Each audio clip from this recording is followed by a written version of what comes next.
نحمدہ و نصلی علی رسولہ کریم، اما بعد، فاعوذ باللہ من الشیطان الرجیم، بسم اللہ الرحمن الرحیم۔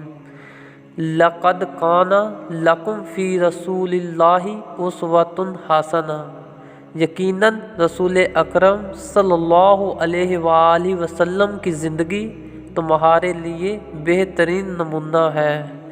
آج ہم ایک ایسا ہی حضور اکرم صلی اللہ علیہ وآلہ وسلم کی حیات طیبہ کا سچا واقعہ بیان کرنے جا رہے ہیں۔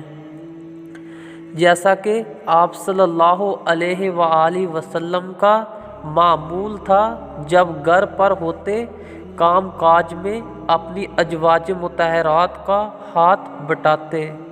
ایک دن ام المومنین حضرت عائشہ تندور میں روٹیاں لگا رہی تھی۔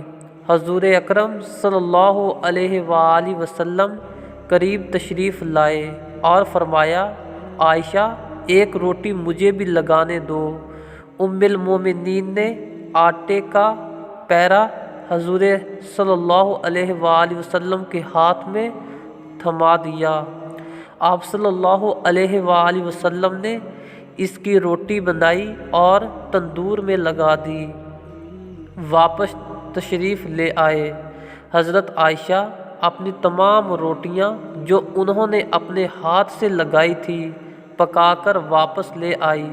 وہ بار بار تندور کی طرف جاتی، اندر جھانکتی اور پھر واپس آ جاتی۔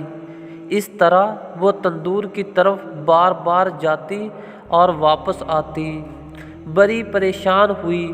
حضور صلی اللہ علیہ وآلہ وسلم نے وجہ پوچھی تو عائشہ نے فرمایا، میری تمام روٹیاں پک گئی ہیں، لیکن آپ صلی اللہ علیہ وآلہ وسلم کے ہاتھ کی لگی روٹی ویسی کی ویسی کچی ہے، پک نہیں رہی۔